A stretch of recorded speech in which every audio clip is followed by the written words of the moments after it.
E vem conferir o top 5 melhores live actions da Disney.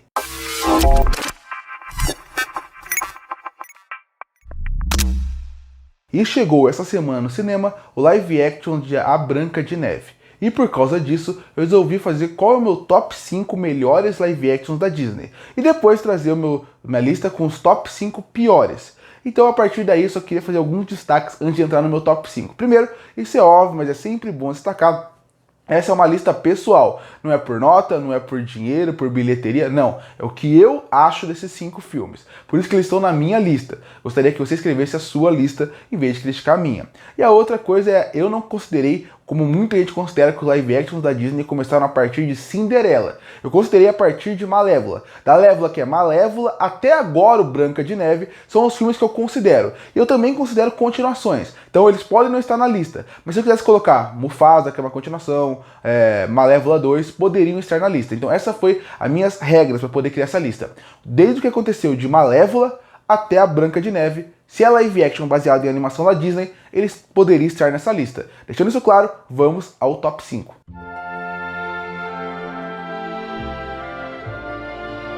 E em quinto lugar dessa lista fica o filme A Dama e o Vagabundo, lançado em 2019 e que chegou nos cinemas a animação em 1955. Eu gosto muito da animação de A Dama e o Vagabundo, eu gosto bastante também da sua continuação, chamado A Dama e o Vagabundo 2, As Aventuras de Banzé.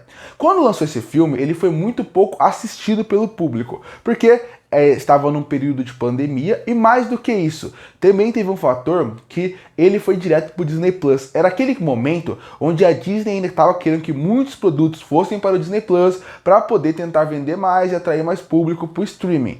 E A Dama e o Vagabundo foi isso. Ele não é aquele live action mais marcante de todos, mas ele consegue me divertir, porque ele consegue passar a beleza que o live action tem que ter da Dama e Vagabundo. Os cachorros não ficam estranhos falando, como muitos filmes antigamente ficavam. Ele passa a fofura, que são os dois cachorros juntos, tendo aquela relação com a mesma química, com a mesma intensidade. Até a cena do macarrão, que poderia ser estranho, ficou legal, com a mesma música, com a mesma vibe. Ele passa aquela ideia ruim que muitos live actions da Disney têm de vamos copiar cena a cena do que foi a animação. Claro, tem que mudar um pouco porque são cachorros reais. Mas quando você pensa como um todo, ele é aquele live action fofo, bonito, divertido e agradável de assistir. Muitos dos outros live action da Disney que não vão estar na lista, eles acabam não entrando porque eles são um copia e cola da animação e o extra que colocam normalmente estragam mais o filme do que ajudam. Aqui a Dama e o Vagabundo, já que é uma história simples, eu acho que eles conseguem trabalhar muito melhor. E uma curiosidade que sempre é bom destacar da época, os cachorros que foram escolhidos para fazer parte do filme, eles estavam em adoção. Então isso é muito legal também, claro que isso não afeta a qualidade do filme, mas o fora também é legal pensar nisso, como que aqueles cachorros que estavam fazendo parte do filme, eles foram colocados em adoção, eles eram de adoção, depois foram adotados, até porque nas premieres do filme, eles levavam os cachorros no tapete vermelho. Então é aquela live action que ele não pode não ser o mais revolucionário da Disney, ele copia e cola. Mas para cachorro, ali como foi feito pro Disney Plus, ele cumpre todos os objetivos que ele tinha que fazer. Diferente de outros que se promete muito e não consegue.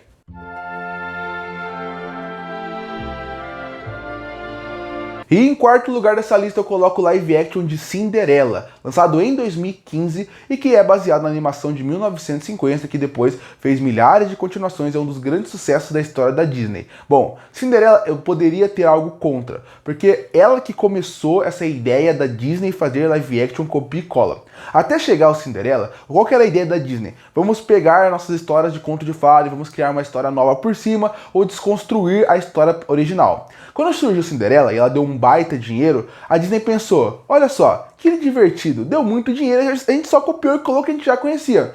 A partir daí, a Disney começou a fazer milhares de live action, todos que eram copia e cola. Cinderela, pra mim, ele consegue ser o melhor desses que eles fizeram até agora. Porque pra mim, Cinderela, ele pode ser, de novo, aquele não é o filme mais marcante de todos.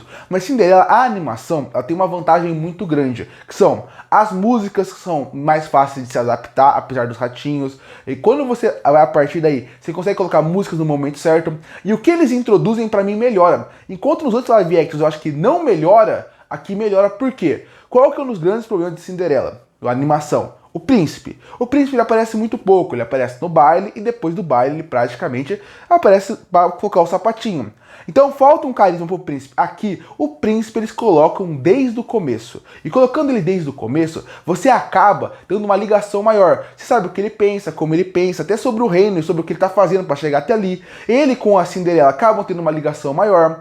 Você também tem um outro fator que é a madrasta e as irmãs feias também são colocadas desde o começo, dando um contexto maior que a animação não colocava. Então a partir daí, eu acho que esse é um filme que os live action deveriam pegar como exemplo. Ele não é excelente, ele só é acima da média. Divertido para se assistir, com bons atores que estão atuando bem. Mas eu acho que o principal eles entenderam que eles tinham que introduzir e introduziram muito bem. Um exemplo é a Branca de Neve. A Branca de Neve tinha que fazer a mesma coisa que Cinderela fez. Ela tinha que pegar o príncipe e colocar ele mais no filme de uma forma coerente. Não fez, o filme ficou ridículo da Branca de Neve. Quando você pensa em Cinderela, fizeram perfeitamente bem. Colocaram mais espaço pro príncipe, exploraram e desenvolveram ele de uma forma interessante, com uma Cinderela incrível vivida pela Lily James. E por isso eu coloco ele em quarto lugar da lista. Nem A Dama e o Vagabundo, nem Cinderela são filmes que eu acho os melhores do mundo. Mas eles sabem o que eles têm que fazer e eles entregam.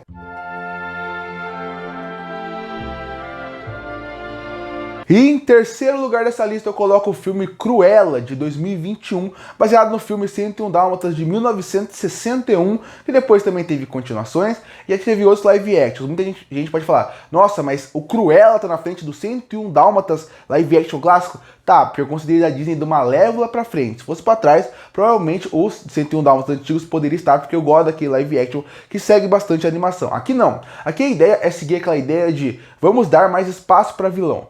Vamos mostrar quem é a Cruella. E, vamos falar a verdade, ninguém esperava que esse filme fosse ser bom. Porque, no fim das contas, é a Cruella. Como você vai criar uma ligação, um sentimento por alguém que quer matar cachorro? Ah, mas a Malévola teve o seu filme. Ela teve o filme dela. Mas a Malévola, ela consegue mostrar essa ideia do mal, ela tem um mundo de fantasia. É mais fácil brincar e mostrar o lado bom. Você fazer o público ter um carinho e gostar de uma personagem que seu principal objetivo futuro vai ser matar cachorro é muito difícil. É muito difícil mesmo. Inclusive, não sou o maior a favor disso, porque eu acho que vilões também têm que ser vilões. Nem todos têm um passado triste. Mas em Cruella, a primeira escolha perfeita foi ter a Emma Stone. A Emma Stone, ela tá fantástica como Cruella. Eu acho que o filme, ele entendeu perfeitamente o que ele tinha que ser. Ele tinha que ser uma construção da Cruella pra moda. Então a partir daí o filme ele tem um excelente design, uma ótima fotografia, boas atuações e ele consegue misturar um pop novo com antigo que funciona muito bem. As sequências que envolvem ela, por exemplo, ir no festival com roupa de lixo,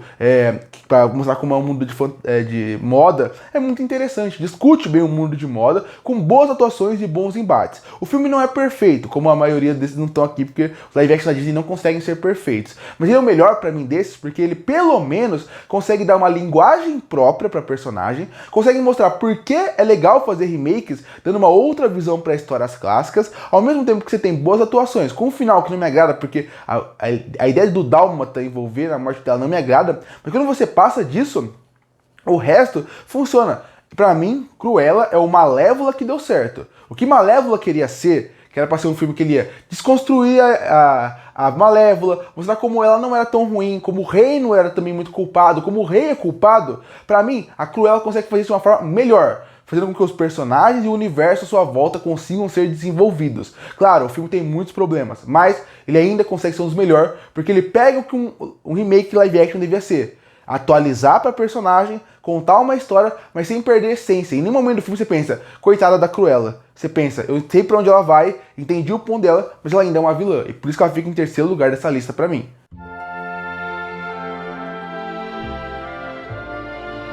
E em segundo lugar dessa lista eu coloco o filme Christopher Robin, lançado em 2018, que é baseado em um filme específico, mas no universo do Ursinho Pooh, que tem algumas animações feitas pela Disney, e que eu gosto muito desse filme. Ele é aquele filme que, assim como a Dama e o Vagabundo, as pessoas deixaram passar. Até porque o apelo pro Ursinho Pooh é muito menor, né? Quando você pensa como um todo, o universo, apesar de fazer parte da minha vida, lembro visivelmente de ter um VHS de assistir incansavelmente o filme do aniversário do Tigrão, que ele queria conhecer sua família. O Ursinho Pooh, ele não é o mais conhecido de todos, então não chamou tanta atenção. Ele também teve menor orçamento e teve uma proposta de marketing menor. Mas eu coloco o Christopher Robin no mesmo motivo que eu coloquei a Cruella aqui. Pra mim, ele é o segundo melhor live action, porque ele entendeu o universo e ele trabalhou muito bem. Ele pegou o conceito de E se o Christopher Robin, que é vestido pelo Ian McKellen, como que o Ian McGregor, como que ele seria adulto?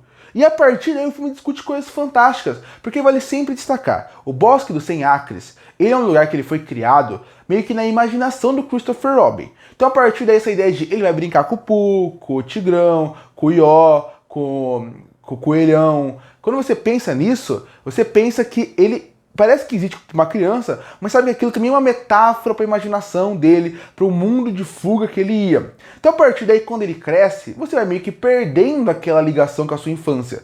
Então o filme, ele nem é um filme tão leve, se parar pra pensar. Ele discute assuntos muito importantes e muito interessantes até hoje sobre a cabeça das pessoas. E como cada vez mais a gente vai ficando adulto e vai perdendo a nossa essência da nossa infância. Esquecendo de onde a gente veio e por que a gente era tão feliz. Porque a gente trabalha tanto, tem tantas responsabilidades, que o principal, que é curtir a vida, às vezes a gente perde. Quando eu falo que é o principal no sentido de aproveitar os momentos bons da vida, a gente se perde. Tanto que ele tem uma filha e ele praticamente não vê ela, a mulher tá pensando em separar. Então tudo isso é muito interessante, porque quando o Ursinho Pooh volta para a vida do Christopher Robin adulto, ele percebe o quão importante é a vida para ele. Então essa é uma coisa interessante. Você não precisa ter um filme live action de Ursinho Pooh sendo completamente infantil. Não, Christopher Robin, apesar dele ter momentos infantis, fofos, não ir tão a fundo em assuntos tão pesados, ele consegue deixar uma mensagem forte, poderosa e relevante, que inclusive eu acho que é muito importante para a geração de hoje em dia, que parece que tá todo mundo tão acelerado, que esquece a importância de você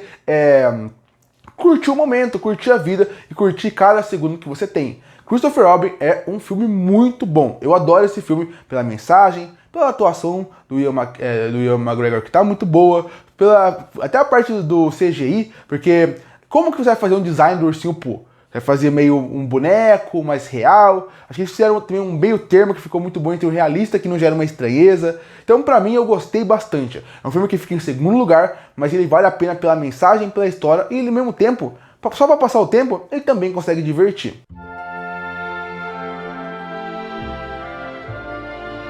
E em primeiro lugar fica pra mim Mowgli, o Menino Lobo, live action lançado em 2016, que tem uma animação de 1967, que depois ganhou uma continuação no começo dos anos 2000, que foi direto pra VHS. Não foi direto pra VHS porque eu cheguei a assistir no cinema o Mowgli 2. Mas quando você pensa no filme, você pensa, o que a Disney quer fazer quando faz seus remakes? Qual a importância de um remake live action? A importância de um remake live action, na minha opinião, é eles pegarem aquele universo e trazerem para uma nova geração. Porque para muita gente pode não parecer, mas a nova geração não tem saco para assistir filme dos anos 90. Eles vão sentar, vão assistir e eles vão achar a maioria chato, a maioria enrolado. Porque pela nova geração, se é uma geração que ela tem muita coisa ao mesmo tempo na sua tela, na sua visão, ela precisa que a animação ela te prenda. Então a importância do remake é ele trazer aquela animação para uma nova geração. O problema é, eles fazem coisas ruins e fazendo coisas ruins. A gente, como público, não tem interesse de querer assistir a animação clássica, a gente que conhece a clássica acha desrespeitoso e a geração nova não vai atrás. Então não agrada nenhum público, nem o outro, fica no meio do caminho. Pra mim, Mowgli consegue fazer o que esses filmes querem fazer. A Bela e a Fera, Pequena Sereia, Mulan, também tem o Rei Leão. Tudo que esses live actions tentaram fazer de vamos fazer um copia e cola pra pessoa se interessar e voltar pro clássico. Pra mim, o Mowgli faz perfeitamente isso. O Mowgli tem, primeiramente, uma CGI fantástico. Tudo que o Rei Leão não consegue fazer, que é dar emoção pros bichos, o Mowgli consegue dar. O Mowgli, ele não coloca um cartunesco nos personagens, mas ele consegue trazer o que eles precisam. Tá bom, Mowgli tem muito menos música que um Rei Leão, então é mais fácil você brincar com isso. Mas o Shere Khan tá excelente, o Bagheera tá excelente, o Baloo tá excelente. E se você assistir esse filme, você vai perceber o quanto hoje ele continua bom. O filme, a gente tá em 2025, o filme é de 2016, quase batendo 10 anos do seu lançamento, e ele está fantástico. Ele tá lindo visualmente. E eles sabiam que o único ator live action do filme era o Mowgli. Escolheram um ator indiano para fazer ele. Escolhendo esse ator, ele era muito novo, ele não tem tanta experiência. O que eles fizeram? Fizeram com que o elenco à sua volta fosse tão bom que não teria problema. O elenco vai conseguir suportar a ausência de atuação daquele menino que não tá ruim, mas não tá tão bom como poderia. E isso funciona muito bem. Você tem Christopher Waltz, você tem Idris Elba, você tem Scarlett Johansson, Lupita Nyong'o, Bill Murray. É um elenco estreladíssimo que fez a voz desses personagens, dando vida pra eles. fazendo com que eles funcionem muito bem. E as adaptações que fizeram pro live action também são muito boas. Eu amo o Mowgli live action porque realmente ele consegue adaptar muito bem tudo. Ah, não tem como fazer aquela sequência dos macacos porque a animação funciona aqui, ficaria bobo. Tudo bem, adapta ele, coloca um King Louie gigantesco, funciona bem. Ele pode ser um pouco estranho visualmente, porque ele é um babuíno, mas quando você pensa, dá mais medo, dá mais terror. E você vê a expressão, você vê como o Jon Favreau, que é impressionante, né? Ele fez o Mowgli e ele fez o Rei Leão. E no Mowgli ele conseguiu dar expressão aos personagens. Quando o Mowgli abraça o Bagheera, você sente que é uma amizade única ali. Quando você vê ele com o Baloo, e o Baloo tem aquela sequência que eles inventaram dele buscando mel, você vê que ele é aquele urso fofo que tem medo. E até o Necessário, somente o Necessário, que é uma música, a principal música do filme de conhecimento geral, até ela ficou uma boa adaptação sem ter que colocar o Baloo dançando. Então, pra mim, esse filme ele fez o que a Disney queria fazer. Ele colocou um remake, até certo ponto, copia e cola, fazendo adaptações de uma maneira certa, adaptando a narrativa para algumas ideias mais modernas e trazendo tudo que a Disney precisava. Esse é um filme que a Disney deveria fazer com todos. Claro, os outros filmes são mais difíceis de fazer, as histórias são mais fechadas, as adaptações são mais difíceis para não estragar a obra e também eles têm muito mais fã do que Mowgli. Então já que as pessoas se preocupam muito mais com as outras live action, mudanças acabam incomodando mais que Mowgli. Mas isso não é culpa de Mowgli. Não é responsabilidade do filme não ter feito tanto sucesso como das princesas da Disney, por exemplo, ou o Rei Leão. Então, a partir daí, ele tem liberdade de fazer mais, só que essa liberdade ajudou muito a fazer com que o filme fosse o melhor live action da Disney até agora, pra mim. Curte ou fortalecer o canal, se inscreve pra não perder os próximos vídeos. Ei, qual é o seu top 5 melhores live action da Disney? Comenta aqui embaixo. Eu volto no próximo vídeo.